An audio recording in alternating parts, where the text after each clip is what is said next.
안녕하세요.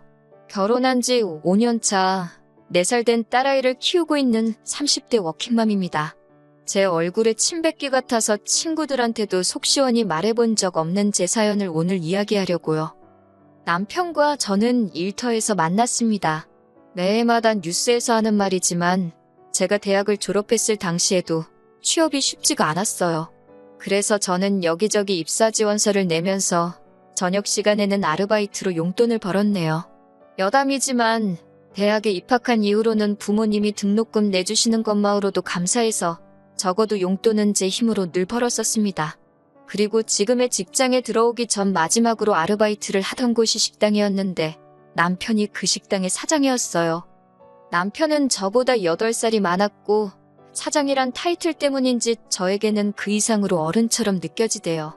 그리고 30대 중반이란 나이에 자기 가게를 꾸려나가는 모습도 그럴듯해 보였고요.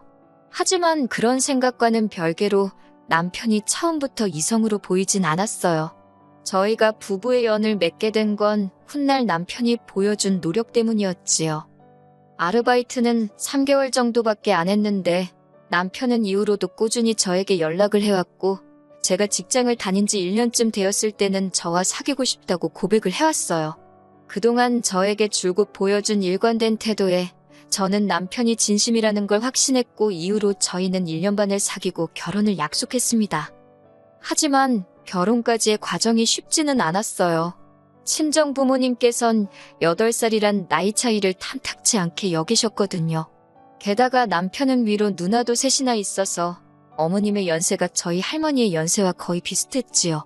그렇다 보니 친정어머니가 저더러 고생하게 눈에 뻔히 보인다고 하지 말라셨는데 그 이야기를 들은 남편이 자기는 무조건 제 편일 거고 든든한 방패막이 되어줄 거라며 저희 부모님께 거의 사정을 했네요. 결국 남편의 끈질긴 태도에 저희 부모님도 마음의 문을 열고 결혼을 승낙해 주셨고요. 하지만 결혼식을 코앞에 두고 생각지도 못한 상황을 맞닥뜨리게 되었습니다. 그건 바로 어머님과의 합가였지요. 저와 연애를 하던 당시 남편은 어머님과 둘이 살고 있었는데 남편이 말하기를 아버님은 몇 년 전 지병으로 돌아가셨다대요. 이후로는 누나들도 다 결혼했고 어머님 혼자 살게 할 수가 없어서 자기가 같이 살고 있다며 돈 때문은 아니라 했어요. 그리고 저는 그 말을 순진하게 믿었고요. 프로포즈를 하던 당시 남편이 말하기를 지금 남편과 어머님이 사는 집은 저희 신혼집으로 쓰자대요. 어머님은 신우들 중 한 명이 모시고 갈 거라고요. 사실 저는 직장 생활을 한 지 3년도 되지 않은 상황에서 결혼 준비를 하고 있었기 때문에 모아둔 돈이 4천 정도밖에 없었어요.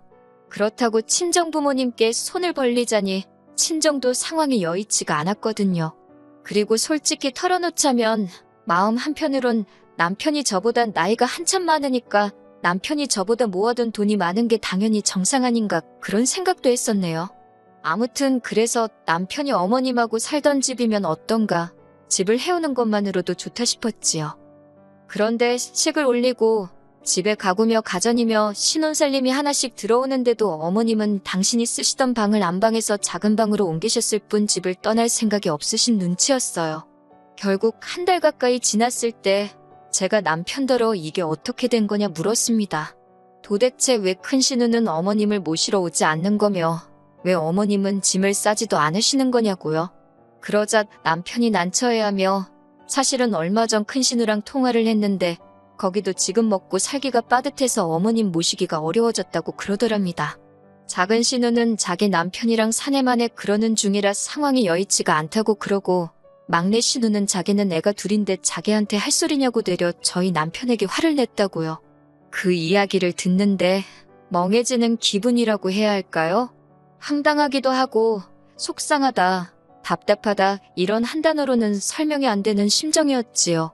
어머님과 한 달을 이미 살아봤으니 더 절망적이었다고 해야 할지. 하지만 그렇다고 해서 신우 셋 다 못 모신다고 배째라는 식으로 나오는 마당에 기어이 그 집에다 어머님을 데려다 놓을 수도 없잖아요? 그래서 결국 어쩔 수 없이 저희 부부가 어머님을 모시는 합가 생활을 하게 되었습니다. 저희 어머님으로 말하자면 일단 나쁜 분은 아니세요. 아기를 가지고 내 아들 훔쳐간 나쁜 며느리, 뭐 그런 식으로 저를 대하지도 않으셨고요. 하지만 어머님의 생활 방식이 저를 너무 힘들게 했습니다. 이렇게 표현해도 될지 모르겠지만 요새는 나이가 들어도 젊게 살려는 어르신들이 많잖아요. 그런데 저희 어머님은 행동하시는 것도 생각하시는 것도 옛날 방식에 머물러서 어떻게 바꿔보려는 시도 자체를 안 하시더라고요. 일단 음식하는 것부터 이야기하자면 남편이나 저나 집에서 식사할 일이 많지가 않아요. 남편도 저도 아침은 거르고 점심은 각자 일터에서 해결하니까요. 심지어 어머님, 당신도 아침잠이 많으셔서 아침을 안 드세요. 하지만 그럼에도 불구하고 어머님은 매일같이 음식을 해서 냉장고에 쌓아놓기를 좋아하셨어요. 뿐만 아니라 반찬을 하시는 동안 주방 여기저기 간장부터 고추장 양념이란 양념은 여기저기에 다 튀어가지고 부엌을 엉망으로 만들어 놓으셨지요. 그리고는 하시는 말씀이 당신은 못 봤다 그러시는데 그래도 해주시는 그 마음에 감사해서 저도 못 봤다 하시면 더는 따지고 들진 않았어요. 그냥 그러려니 하고 치우는 거지요. 그런데 그뿐만이 아니에요. 반찬은 덜어 드시는 법이 없고 먹다 남은 음식은 뚜껑도 없이 그대로 냉장고에 집어넣어 놓거나 식탁에 둔 채로 치우지 않는 일이 일쑤였어요. 그러다 보니 결국 버려지는 양도 상당했네요. 구차한 이야기 같지만 어머님 모시고 사는 동안 신우들 중 누구 하나 돈 10만 원 저희한테 고생한다, 살림에 보태라고 준 사람이 없어요. 그런 와중에 어머님이 뭐 드시면 얼마나 드시냐 하겠지만 솔직히 몇만 원이고 몇천 원이고 큰돈은 아니지만 서보지도 못하고 버리면 아깝지 않나요? 제 속만 타들어갔지요. 문제는 이뿐만이 아니었습니다. 어머님과 합가한 지 1년 조금 지나서 제가 딸을 출산했어요. 이 과정에서도 정말 하나하나 다 이야기할 수는 없지만 사연이 참 많았습니다. 체력도 딸리고 힘들어 죽겠는데 아들을 낳아야 한다며 이래라 저래라 요구하시는 게 참 많으셨지요. 입덧을 하는 와중에도 아들 낳는 음식이라며 먹고 싶지 않은 걸 강요하시기도 일쑤였고요. 결국에 아이 낳기 전 1달, 출산 후 2달 총 3달의 출산휴가는 친정에서 보냈습니다.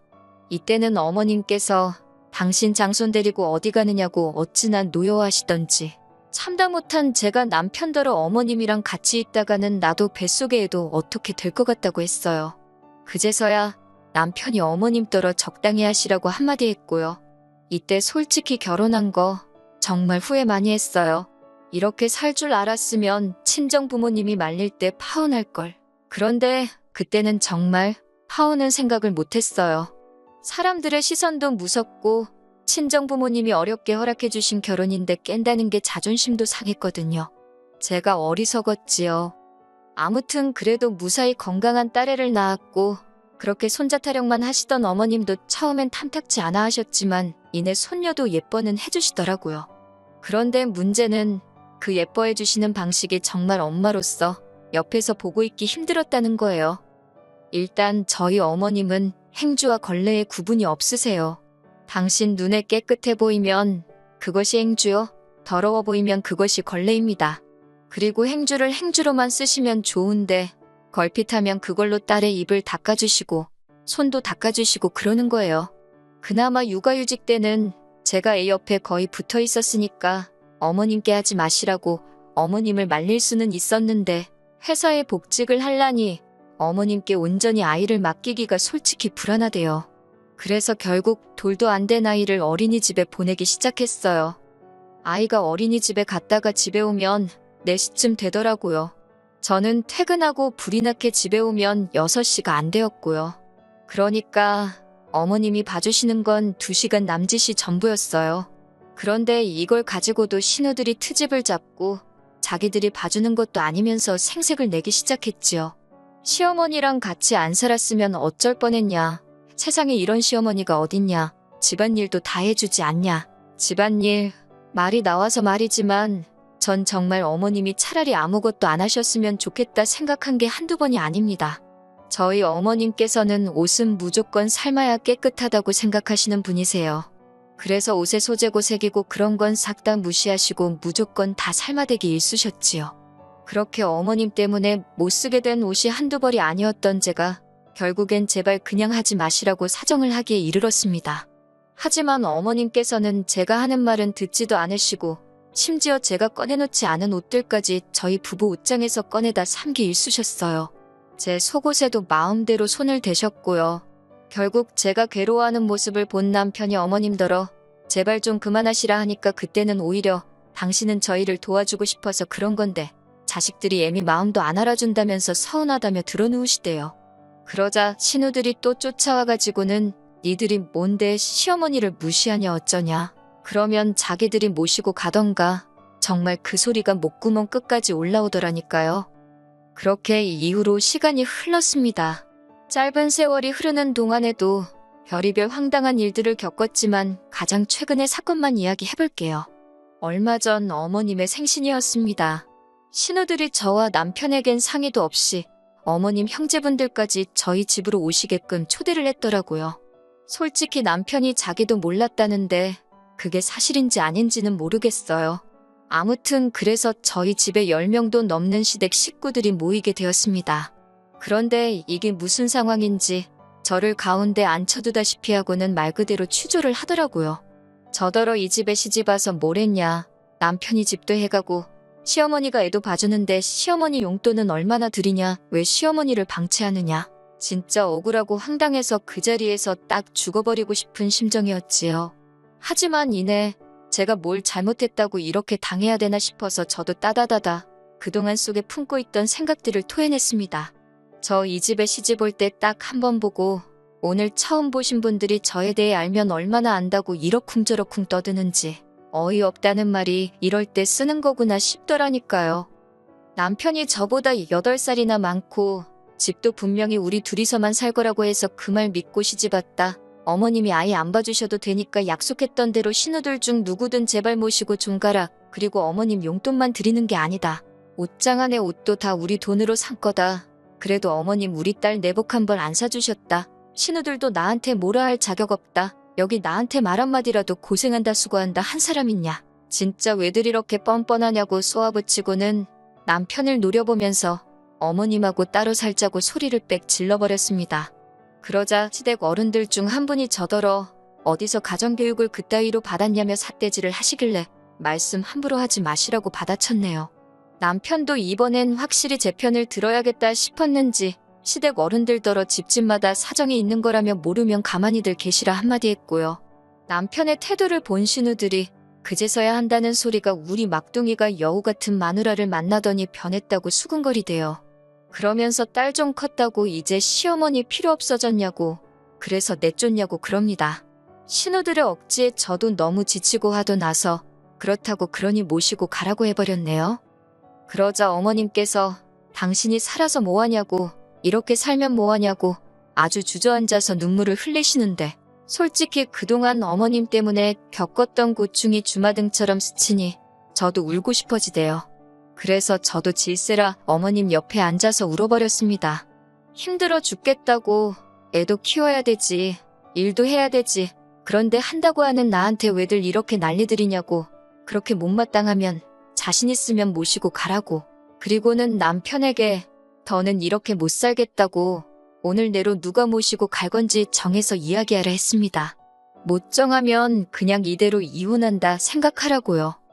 그러자 저에게 퍼부서대기 바빴던 시댁 어른들이 갑자기 태도를 달리하면서 저더러 그런 게 아니다. 어린 사람이 뭘 모르나 싶어서 좀 가르쳐주려고 한 거다. 무슨 귀신 신하락 까먹는 소리를 하더라고요. 당연히 저한테 씨알도 안 먹혔고요. 결국 그날 저녁 큰 신우가 어머님을 모시고 갔습니다. 저더러 두고 보자며 아주 이를 바득바득 하는데 두고 보자는 사람치고 무서운 사람 없다고 마음대로 하라 했어요. 그리곤 남편을 보니 남편 안색이 어둡더군요. 당연히 마음이 안 좋았겠지요. 어쨌든 자기 어머니이고 자기 누나들이고 자기 친척들인데 저랑 그렇게 심하게 부딪혔으니 제가 남편이었어도 많이 갑갑했을 거예요. 하지만 어쩌겠어요? 저도 이제 할 말은 하고 살아야겠다 싶었으니까요. 이후로 신우들은 저에게 어떤 이유로도 연락하지 않습니다. 명절에도 오란 소리도 없고 온다 소리도 없어서 작년 추석도 간단히 몇 가지 음식만 사다가 남편하고 먹었고요. 올 설에는 친정어머니께 딸을 맡기고 여행을 다녀왔지요. 신우들이 무슨 생각을 하고 있는지는 모르지만 궁금하지도 않아요. 이렇게 사니까 너무 좋거든요. 그런데 큰 신우가 남편에게는 종종 연락을 해서는 어머님이 어디가 아프시다, 저기가 안 좋다며 돈을 보내달란 식으로 이야기를 하는 눈치예요. 남편 말로는 안 보내준다 하는데 솔직히 남편이 맘만 먹고 속이려고 들면 제가 어떻게 다 알 수 있겠어요? 그냥 믿는 거지요, 뭐. 그저 제가 다시 어머님을 모시고 살 일만 없게 해준다면 그걸로 다행이다 싶어요. 솔직히 이따금씩 어머님 생각이 나기는 해요. 뭐 그런데 딸이랑 사는데 딸이 자기 엄마한테 어지간히 잘해주겠어요?